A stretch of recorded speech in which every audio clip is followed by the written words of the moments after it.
ಯಾರು ನಿಮಗೆ ಸಹಾಯ ಮಾಡುತ್ತಾರೋ ಅವರನ್ನು ಮರೆಯಬೇಡಿ. ಯಾರು ನಿಮ್ಮನ್ನು ಪ್ರೀತಿಸುತ್ತಾರೋ ಅವರನ್ನು ದ್ವೇಷಿಸಬೇಡಿ. ಯಾರು ನಿಮ್ಮನ್ನು ನಂಬುತ್ತಾರೋ ಅವರಿಗೆ ಮೋಸ ಮಾಡಬೇಡಿ ಎಂದು ಬ್ಲಾಗ್ ಸ್ಟಾರ್ಟ್ ಮಾಡ್ತಾ ಇದ್ದೀನಿ. Hi hello friends, welcome back to my channel Ayusha's life style. ಎಲ್ಲರೂ ಚೆನ್ನಾಗಿದ್ದೀರಾ ಅಂತ ಭಾವಿಸ್ತಾ ಇವತ್ತು ವಿಡಿಯೋ ಸ್ಟಾರ್ಟ್ ಮಾಡ್ತಾ ಇದ್ದೀನಿ. ಯಾರೆಲ್ಲ ಹೊಸದಾಗಿ ನೋಡ್ತಾ ಇದ್ದೀರಾ ಪ್ಲೀಸ್ ನಮ್ಮ ಚಾನಲ್ಗೆ ಸಬ್ಸ್ಕ್ರೈಬ್ ಮಾಡಿಕೊಂಡು ಸಪೋರ್ಟ್ ಮಾಡಿ ಅಂತ ಹೇಳ್ತಾ ಇವತ್ತು ವಿಡಿಯೋ ಸ್ಟಾರ್ಟ್ ಮಾಡ್ತಾ ಇದ್ದೀನಿ. ನಿನ್ನೆ ವಿಡಿಯೋನ ಕಂಟಿನ್ಯೂ ಮಾಡ್ತಾ ಇದ್ದೀನಿ. ನನ್ನ ಮಗಳಿಗೆ ಊಟ ಮಾಡಿಸಿ ಅವಳಿಗೆ ಹೊರಗೆ ಕಳಿಸಿದ್ದೀನಿ. ನನ್ನ ಯಜಮಾನ್ರು ಕರ್ಕೊಂಡು ಹೋದರು. ಬೀಟ್ರೂಟ್ ಅಂದರೆ ಆರೋಗ್ಯಕ್ಕೆ ತುಂಬಾ ಒಳ್ಳೆಯದಂತಲೇ ಹೇಳ್ಬೋದು. ಆ ಬೀಟ್ರೂಟ್ ಪಲ್ಯ ನಾನು ಯಾವ ಥರ ಮಾಡ್ತೀನಿ ಅನ್ನೋದನ್ನು ನಿಮ್ಮದು ಶೇರ್ ಮಾಡ್ಕೊತೀನಿ. ಇಷ್ಟ ಆದರೆ ಲೈಕ್ ಶೇರ್ ಸಬ್ಸ್ಕ್ರೈಬ್ ಮಾಡಿ ಅಂತ ಹೇಳ್ತಾ ಪೂರ್ತಿಯಾಗಿ ವಿಡಿಯೋ ನೋಡಿ ನನಗೆ ಸಪೋರ್ಟ್ ಮಾಡಿ. ನೋಡಿ ಫ್ರೆಂಡ್ಸ್, ನಾನು ಇಲ್ಲಿ ಬೀಟ್ರೂಟ್ ತೊಗೊಂಡಿದ್ದೀನಿ. ನಿಮ್ಗೆ ಎಷ್ಟು ಬೇಕೋ ಅಷ್ಟು ತೊಗೊಳ್ಳಿ ಬೀಟ್ರೂಟು. ನಾನು ಇಷ್ಟು ಸಾಕು ಅಂತಂದು ಒಂದು 7 ಬೀಟ್ರೂಟ್, ಅದು ಮೀಡಿಯಮ್ ಸೈಜ್ ಇರೋ ಬೀಟ್ರೂಟು ತೊಗೊಂಡಿದ್ದೀನಿ. ಇವನ್ನ ಏನು ಮಾಡ್ತೀನಿ ಅಂತ ನೀಟಾಗಿ ಸಿಪ್ಪೆ ಕಿತ್ಬಿಟ್ಟು ನಾನು ಸಣ್ಣದಾಗಿ ಹೆಚ್ಕೊಂಡು ನಿಮಗೆ ತೋರಿಸ್ತೀನಿ. ಈ ಬೀಟ್ರೂಟ್ ಅಂದ್ಬಿಟ್ಲೆ ಕೆಲವೊಬ್ರಿಗೆ ಇಷ್ಟ ಆಗಲ್ಲ, ಒಂಥರ ಒಗರು ಅಂದರೆ ಇಷ್ಟನೇ ಆಗಲ್ಲ. ಅದಕ್ಕೆ ಕಲರ್ ಅಂದರೆ ಕಲರ್ ನ್ಯಾಚುರಲ್ ಕಲರ್ ಅಂತಲೇ ಹೇಳ್ಬೋದು. ಇದರಿಂದ ಲಿಪ್ ಬಾಮ್ ಯಾವ ಥರ ಮಾಡೋದನ್ನು ಅನ್ನೋದನ್ನು ನನ್ನ ಚಾನಲಲ್ಲಿ ಆಲ್ರೆಡಿ ಹಾಕಿದ್ದೀನಿ, ಅದನ್ನು ನೀವು ಕೂಡ ನೋಡ್ಬೋದು. ತುಂಬಾ ಆರೋಗ್ಯಕ್ಕೆ ಒಳ್ಳೆಯದಂತಲೇ ಹೇಳ್ಬೋದು. ಬ್ಲಡ್ ಕಮ್ಮಿ ಇದ್ದರೆ ಬ್ಲಡ್ ಜಾಸ್ತಿ ಆಗುತ್ತೆ ನೀವು ದಿನ ತಿನ್ನೋದ್ರಿಂದ ಅಂತಲೇ ಹೇಳ್ಬೋದು. ಪ್ರೆಗ್ನೆಂಟ್ ಇರೋರಿಗೆ ತುಂಬಾ ಒಳ್ಳೆಯದಂತಲೇ ಹೇಳ್ಬೋದು. ದಿನ ಒಂದು 2 ಬೀಟ್ರೂಟನ್ನು ನೀವು ಸಪ್ರೇಟಾಗಿ ಪಲ್ಯ ಮಾಡಿಕೊಂಡು ನೀವು ಅನ್ನದ ಜೊತೆನೋ ಅಥವಾ ಪಲಾವ್ ಜೊತೆ ಎದ್ರ ಬೇಕನ್ನಾದರೂ ನೀವು ತಿನ್ಬೋದು.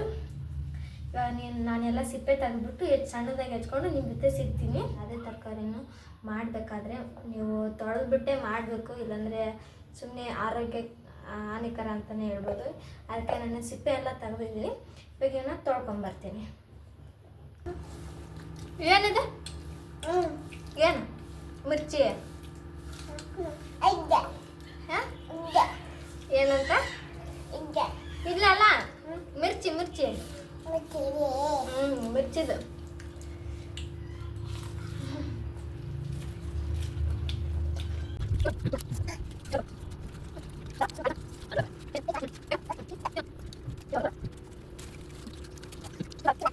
ಕರ್ಬೇವು ಜಾಸ್ತಿ ಹಾಕಿರ್ತಾರೆ ಈ ಚಟ್ನಿಯಾಗ.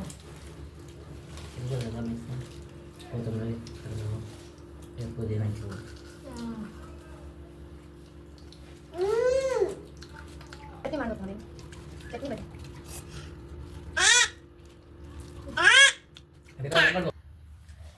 ನಮ್ಮ ಮನೆಯವರು ಬಜ್ಜಿ ತಗೊಂಬಂದಿದ್ರು. ಈ ಟೈಮಲ್ಲಿ ಆದರೂ ತುಂಬಾ ಇಷ್ಟ ಆಯಿತು, ಯಾಕಂದರೆ ಹೊರಗಡೆ ಮಳೆ ಬರೋ ವಾತಾವರಣ ಆಗಿದೆ. ಬಜ್ಜಿ ಮಾತ್ರ ಸಖತ್ತಾಗಿದ್ದು ನೋಡ್ರಿ. ನನ್ನ ಮಗಳು ನೋಡ್ರಿ ಏನು ಮಾಡ್ತಾ ಇದ್ದ, ಬೀಟ್ರೂಟ್ ತಿಂದು ತೋರಿಸ್ತಿದ್ದ ನೋಡ್ರಿ. ಸಾಕು ಸರಿ. ಪಲ್ಯ ಮೇಡಮ್ ಬೇಗ ಇಲ್ಲಿ ನೋಡ್ತಾ ಇರ್ಬೋದು. ನಾನು ಬೀಟ್ರೂಟ್ ಹಚ್ಚಿಟ್ಕೊಂಡೆ. ಇಲ್ಲಿ ನೀರು ತೊಗೊಂಡಿದ್ದೀನಿ ಸ್ವಲ್ಪ, ಅದರಲ್ಲಿ ಹಾಕಿರ್ತೀನಿ. ಸ್ವಲ್ಪ ಬ್ಯಾಡ್ ಹೋದಂಗೆ ಆಗಲ್ಲ. ಅವೆಲ್ಲ ರೆಡಿ ಮಾಡ್ಕೊಳ್ಳೋದ್ಲೆ ಜೀರಿಗೆ, ಸಾಸಿವೆ, ಉಪ್ಪು ಎಲ್ಲ ತಗೊಂಡು ಇಟ್ಕೊತೀನಿ. ತಿನ್ನಂತೀರ?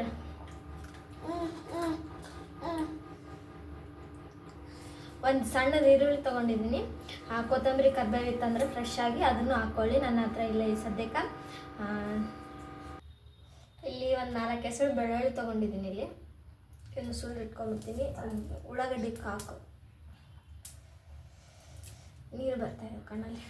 ಮತ್ತು ನಾನು 4 ಗಂಟೆನ ಅದು ಬ್ಯಾಗ್ ಹಾಕ್ಕೊಂಡೇ ಇರೋದನ್ನು. ಸ್ವಲ್ಪ ಹೊತ್ತು ಅಷ್ಟೇ ಬಿಟ್ಟಿದ್ರೆ ಎಷ್ಟು ಅದಕ್ಕೆ ನೋಡಿ, ಬ್ಯಾಗ್ ಹಾಕ್ಕೊಂಡು ಅಡ್ಡಾಡ್ತಾನೆ ಇದ್ದಾಳೆ. ನಾನು ಹಿಂದಿನ ವಿಡಿಯೋನ ನನ್ನ ಮಗಳಿಗೆ ನಾನು ಅಂಗನವಾಡಿ ಹೋಗಕ್ಕೆ ಏನೇನು ಕೊಡಿಸಿದೆ ಅನ್ನೋದನ್ನು ಹಾಕಿದ್ದೀನಿ. ಆ ವಿಡಿಯೋ ನೋಡಿ ಸಪೋರ್ಟ್ ಮಾಡಿ. ಹಾಗೆ ಈ ವಿಡಿಯೋ ಕೂಡ ನೋಡಿ.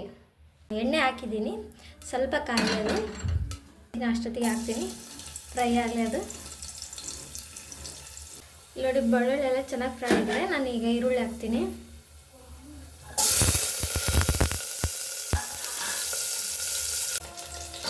ನೋಡಿ ಫ್ರೆಂಡ್ಸ್, ಇವಾಗ ಉಳ್ಳಾಗಡ್ಡಿ ಚೆನ್ನಾಗಿ ಫ್ರೈ ಆಗ್ತಾ ಇದೆ ನೋಡಿ. ಇವಾಗ ಸ್ವಲ್ಪ ಫ್ರೈ ಹಾಕ್ಬಿಟ್ಟು ಬೀಟ್ರೂಟ್ ಹಾಕ್ಕೊಂತೀನಿ ನಾನು. ಕೊಡೋಂಥ ಕೊಡ್ತೀನಿ.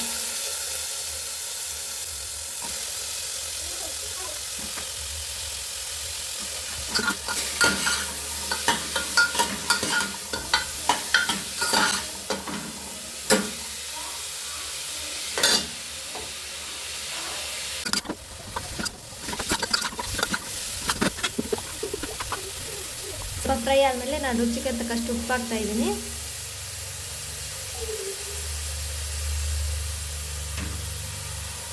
ಈ ಸಾಂಬಾರು ಪೌಡರ್ ಸ್ವಲ್ಪ ಖಾರ,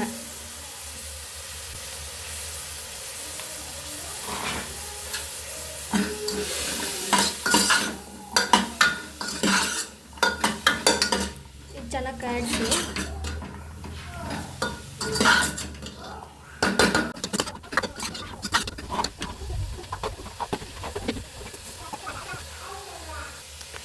ನೋಡ್ತಾ ಇರ್ಬೋದು ಚೆನ್ನಾಗಿ ಫ್ರೈ ಆಗ್ತಾ ಇದೆ. ಸ್ವಲ್ಪ ನೀರು ಹಾಕ್ಬೇಡಿ, ಒಂದು 5 ನಿಮಿಷ ಕಾಲ. ಕುಕ್ಕರಲ್ಲಿ ಮಾಡ್ತಿರೋದ್ರೆ ಸ್ವಲ್ಪ ತಳ ಹಿಡಿಯಲ್ಲ. ಆಮೇಲೆ ನೀವು ಒಂದು 3-4 ವಿಸಿಲ್ ಹೊಡಿಸಿದ್ರೆ ಸಖತ್ತಾಗಿ ಪಲ್ಯ ರೆಡಿ ಆಗುತ್ತೆ. ಇಲ್ಲ ಆಲೆ ಘಮ ಘಮ ಅಂತ ಬರ್ತಾಯಿದೆ. ಇನ್ನು ಸ್ವಲ್ಪ ಬಿಟ್ಟರೆ ಘಾಟ ಆಗುತ್ತೆ.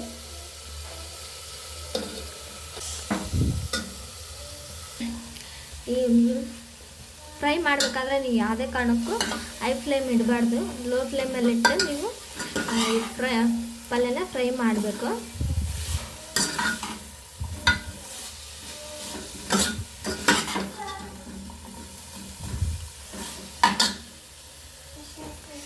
ಈಗ ಸ್ವಲ್ಪ ನೀರು ಹಾಕಿ ಕುದಿಸ್ತೀನಿ ನಾನು. ಇಲ್ಲಿ ನೋಡ್ತಾ ಇರ್ಬೋದು ನೀವು, ಇಲ್ಲಿ ಸಾಕ.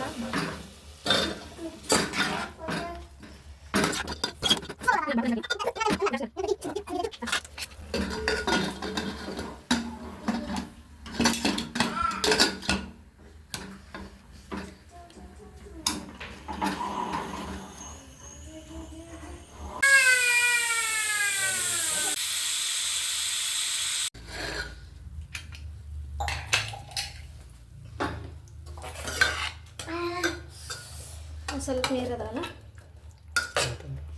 ಇರಲಿ.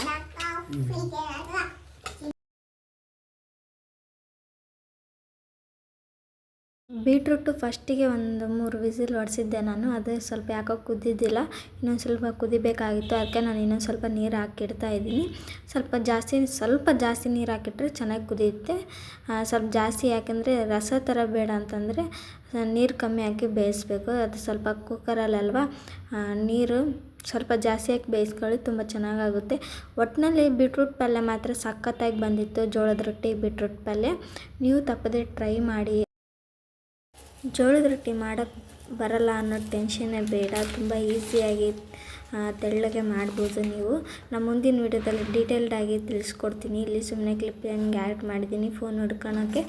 ಟ್ರೈಪಾಡ್ ಸ್ವಲ್ಪ ಕೆಟ್ಟೋಗಿತ್ತು. ಈಗ ನಾನು 1 ಗ್ಲಾಸ್ ನೀರು ತೊಗೊಂಡು ಅದು ಚೆನ್ನಾಗಿ ಕುದಿ ಬರೋ ತನಕ ಬಿಟ್ಟು, ನಿಮ್ಗೆ ಎಷ್ಟು ಬೇಕೋ ಇಷ್ಟು ಹಾಕ್ಕೊಂಡು ಸ್ವಲ್ಪ ಅದರಲ್ಲೇ ಕೈ ಆಡಿಸಿ, ನೋಡ್ತಾ ಇರ್ಬೋದು ನಾನು ಕೈ ಆಡಿಸ್ತಿದ್ದೇನಲ್ವ, ಚುಚ್ಕ ತೊಗೊಂಡು ಕೈ ಆಡಿಸಿ ಮತ್ತು ಅದನ್ನು ತಳಗಿಡಿಸಿ ನೀವು ಚೆನ್ನಾಗಿ ನಾದ್ಕೋಬೇಕು. ಚೆನ್ನಾಗಿ ನಾದ್ಕೊಂಡ್ರೆ ಜೋಳದ ರೊಟ್ಟಿ ಚೆನ್ನಾಗಿ ಬರೋದು. ನನ್ನ ಮಗಳಿಗೆ ಬೀಟ್ರೂಟ್ ಪಲ್ಯ ಅಂತೂ ತುಂಬಾ ಇಷ್ಟ ಆಗೋಗ್ಬಿಟ್ಟಿದೆ. ಅದನ್ನು ಎಷ್ಟು ಖಾಲಿ ಮಾಡತ್ತನ ಬಿಡಲಿಲ್ಲ ಅವಳು. ಜೋಳದ ರೊಟ್ಟಿ ಬೀಟ್ರೂಟ್ ಪಲ್ಯನೂ ತಿಂದಳು ಅವಳು. ಈ ವಿಡಿಯೋ ಇಷ್ಟ ಆಗಿರುತ್ತೆ ಅಂತ ತಿಳ್ಕೊಂಡಿರ್ತೀನಿ. ಇಷ್ಟ ಆಗಿದ್ದಲ್ಲಿ ಪ್ಲೀಸ್ ನಮ್ಮ ಚಾನಲ್ಗೆ ಸಬ್ಸ್ಕ್ರೈಬ್ ಮಾಡಿ, ಹಾಗೆ ಲೈಕ್ ಶೇರ್ ಮಾಡಿ ಅಂತ ಹೇಳ್ತಾ ಇವತ್ತಿನ ವಿಡಿಯೋ ಇಲ್ಲಿಗೆ ಎಂಡ್ ಮಾಡ್ತಾಯಿದ್ದೀನಿ. ಮಕ್ಕಳಿಗೆ ತಪ್ಪದೆ ನೀವು ಬೀಟ್ರೂಟ್ ಪಲ್ಯ ಮಾಡಿಕೊಡಿ, ತುಂಬ ಇಷ್ಟಪಟ್ಟು ತಿಂತಾರೆ. ಮತ್ತು ಮುಂದಿನ ವ್ಲಾಗಲ್ಲಿ ಸಿಗ್ತೀನಿ. ಟೇಕ್ ಕೇರ್, ಬೈ ಬಾಯ್.